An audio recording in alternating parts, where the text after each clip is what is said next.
వంగవీటి మోహన్ రంగా. ఎన్ని అడుగులండి ఇది? ఇది 10 feet అండి. 10 feet. ఇది ఇక్కడ కాకరపుర్ర అని విలేజ్ తీసుకెళ్తున్నారు. ఓకే. ఈ రోజు తీసుకెళ్తారండి. నా 4వ తారీఖు నేను బర్త్డే ఉంది కదా, బర్త్డేకి సంబంధించి కొన్ని విగ్రహాలు వెళ్తున్నాయి.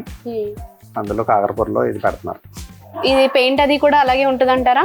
ఉంటదండి, కొన్నాళ్ళు ఉంటది, ఒక 4-5 years. మళ్ళీ కొత్తగా కావాలని మళ్ళీ 4-5 years సర్చ్ చేయించుకోవాలి. ఇది మనం దూరం నుంచి చూస్తే గనుక ఒక పర్సన్ నిజంగా కనబడి చూస్తున్నట్టే ఉంది అలాగా నుంచుని. ఆ కళ్ళు అవన్నీ కూడాను మొత్తం రెడీ అయిపోయిందండి. ఇంకా ఏమైనా ఉన్నాయా? రెడీ అయిపోయిందండి. కొంచెం లైట్ గా క్లియర్ అప్లై చేస్తారు. క్లియర్ అప్లై చేస్తే అయిపోయినట్టే. ఓకే. మీరు చాలా సంవత్సరాలు బట్టి ఇదే రంగంలో ఉంటున్నారు కదా, మీరు యువ కళాకారులు కొంతమంది ఈ వృత్తి నేర్చుకోవాలి అనుకున్నా కానీ ఇలా ఈ ఆర్ట్ ని ఇష్టపడిన వాళ్ళు ఉంటారు కదా, వాళ్ళకి మీరు ఇచ్చే సజెషన్ ఏంటండి? సజెషన్ ఏం లేదండి, కొంచెం డెడికేటెడ్ గా నేర్చుకోవాలంతే.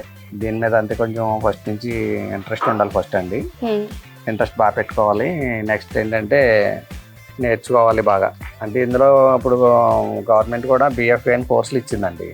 BFA MFA అని ఉన్నాయి. అట్లా కూడా జాయిన్ అయితే బెటర్గానే వస్తుందండి. ఇది ఇందాక మనం చూసిన మెషిన్ ఉంది కదండి, డిజిటల్ టెక్నాలజీ 3D మెషిన్. ఆ మెషిన్లోనే మనం 3D స్కానింగ్ చేసుకుంటే దాంట్లో ఇలా వస్తుంది అనమాట అండి. ఇదంటే డైరెక్ట్ మా బ్రదర్ ఉన్నప్పుడు ఆయన స్కాన్ చేసుకుంటే స్కానింగ్ డేటాను బట్టి ఇది ప్రింట్ చేసామండి. ఈ ప్రింట్ చేసిన దాన్ని మనకి పెట్టాము. ఇందులో అంటే మాన్యువల్గా చేసింది లేదు, అంతా డిజిటల్ వచ్చింది.